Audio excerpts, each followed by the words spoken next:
Assalamualaikum and hi guys. Okay, jom ikut kami explore Osaka hari keempat. Hari ni kami tak keluar jauh pun, just jalan-jalan dalam bandar je. Tapi serius, itinerary ni penuh dengan tempat cantik, makanan best dan vibe musim bunga yang memang syok. Jom mula pagi kat Osaka Castle Garden. Sekarang tengah musim bunga sakura weh. So taman ni memang cantik sangat, penuh dengan pokok yang berbunga. Angin sejuk tiup perlahan, kelopak bunga gugur atas jalan.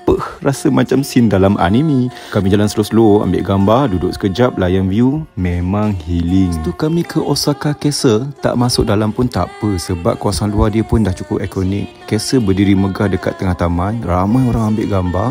Ada yang piknik, ada yang lepak sambil makan onigiri. Sakura berlatar belakang castle ni memang cun sangat untuk OOTD. Kenapa aku bunyi Cina? Bila perut dah berbunyi tu, kami terus ke Terang Bulan Osaka, iaitu restoran halal yang cozy daripada negara Indonesia lah. Kami try nasi padang, harga dia dalam 1,980 yen. Portion dia banyak, lauk dia memang padu, rasa macam makan kat rumah. Sekali dengan jus nanas, harga dia 220 yen je. Sejuk manis, memang puas hati tempat ni. Pas makan, kami gerak ke Abeno Harukas, naik ke viewing deck tingkat 16. Yang paling best, masuk je percuma je. View dari atas memang wow, nampak satu Osaka. Angin masa tu kuat, sejuk, sakura nampak dari atas. Dan kalau datang masa sunset, view dia memang magical. Then kami singgah ke Umeda dan terus perasan vibe dia lain sikit daripada hari-hari sebelum ni. 3 hari lepas jarang sangat nampak anak muda kat luar, tapi hari ni meriah gila. Rupanya hari cuti umum, so ramai anak muda keluar dating, ambil gambar, duduk kat kafe, borak gelak-gelak. Semuanya pakai lawa macam keluar fashion show mini. Pun rasa fresh balik tengok energy tu, memang mood boost.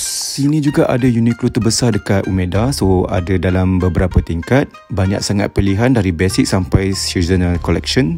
Kami cuci mata je, tapi biasalah mesti ada yang terbeli sikit. Hehehe. Bukan hati kan, malam tu kita orang nak pergi ke Don Tobori, tapi macam ya Allah, tak tahulah kenapa ngantuk sangat masa tu, rasa nak balik. So kita orang pun balik. Lagipun hari Minggu ni mesti anak-anak muda ramai kat situ, so kita orang akan decide pergi esok. Satu hari explore city je, tapi penuh dengan moment best. Ada sakura, city view, makanan sedap dan vibe muda-mudi di Osaka. Kalau datang Osaka masa musim bunga, itinerary macam ni memang terbaik. Simple, santai, tapi cukup rasa semua. Okey, tu je cerita kami hari ni. Esok ke mana pula? Stay tune.